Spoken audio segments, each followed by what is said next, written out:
दोस्तों दोस्तों यदि आप बिहार में उर्दू से डीएलएड करना चाहते हैं तो इसके लिए दोस्तों क्या मिनिमम योग्यताएं निर्धारित की गई है। अगर आप डीएलएड करना चाहते हैं उर्दू से तो क्या आपका क्लास 12th में उर्दू होना जरूरी है। कुछ स्टूडेंट कहते हैं कि सर हमने ओनली क्लास 10th तक ही उर्दू पढ़ा है और उसके बाद हमने क्लास 12th में उर्दू नहीं पढ़ा है, लेकिन हमने मौलवी या आलिम की डिग्री प्राप्त की है, तो ऐसे में क्या हम उर्दू से डीएलएड कर सकते हैं। तो इस वीडियो में A to Z complete information हम आपके साथ शेयर करने वाले हैं, ठीक है। जो भी आपका कंफ्यूजन है इसके रिगार्डिंग सब दूर हो जाएगा। चलिए समझते हैं। ये जो आप नोटिस देख रहे हैं ये बीएससीबी के द्वारा दोस्तों डीएलएड करने के रिगार्डिंग 2 फरवरी 2024 को जारी किया गया है।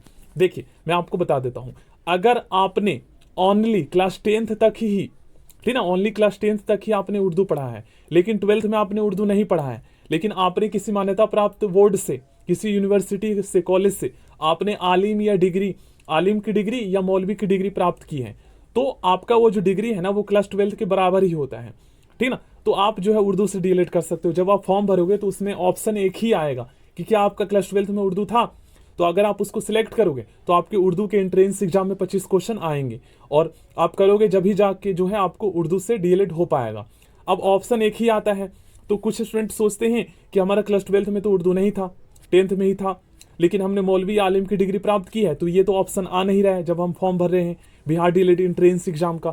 तो आपको, अगर आपने मौलवी आलिम की डिग्री प्राप्त की है मान्यता प्राप्त बोर्ड से, तो वही क्लास 12th में उर्दू है या नहीं वही सिलेक्ट कर लेना आपको, क्योंकि दूसरा ऑप्शन है ही नहीं, ठीक ना। समझिए, अब मैं आपको बीपीएससी का भी शो करूंगा जो कि बिहार में टीचर बनने के लिए जो है एग्जाम कंडक्ट करवाता है। तो उन्होंने क्या एलिजिबिलिटी क्राइटेरिया निर्धारित किया है क्लास 1st to 5th तक के उर्दू से टीचर बनने के लिए, ठीक है। यहां पर आप लोग समझ गए होंगे।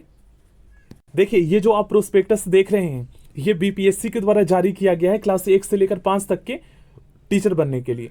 तो उर्दू के लिए क्या यहाँ पर जो है मिनिमम एजुकेशनल क्वालिफिकेशन निर्धारित किया गया है, ये आप लोग ध्यान से पढ़िएगा।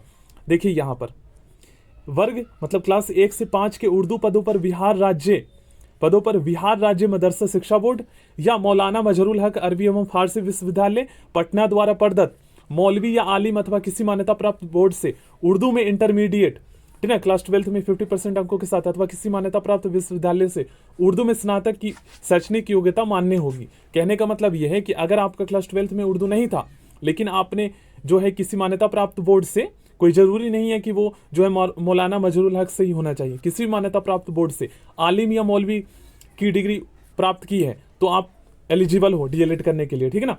क्योंकि डीएलएड करोगे जब ही तो आप 1st to 5th तक के टीचर बनने के लिए एलिजिबल होगे, बीपीएससी का एग्जाम दोगे, ठीक ना। या फिर आपने मौलवी आलिम की डिग्री प्राप्त नहीं की है, 10th के बाद 12th में आपका उर्दू था 50% अंकों के साथ, फिर भी आप एलिजिबल हो, ठीक ना। मौलवी आलिम में आपके 50% होने चाहिए, ठीक ना दोस्तों। तो आई होप आप लोग समझे होंगे। इन चारों में से कोई एक भी होगा तो आप डीएलएड करने के एलिजिबल होगे उर्दू से, मौलवी या आलिम या 50% अंकों के साथ इंटरमीडिएट, ठीक ना, या फिर आप स्नातक उर्दू में होगा।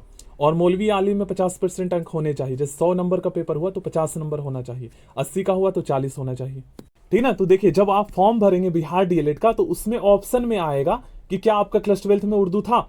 तो ऐसे में अगर आपका क्लास 12th में उर्दू नहीं था, मौलवी आलिम की डिग्री प्राप्त की है, तो आप उसको सिलेक्ट करेंगे। नहीं करोगे तो फिर 25 क्वेश्चन आपके उर्दू के नहीं आएंगे, तो फिर आप उर्दू से डीएलएड नहीं कर पाओगे, समझ लीजिए। और उर्दू का सबसे ज्यादा वैकेंसी आता है।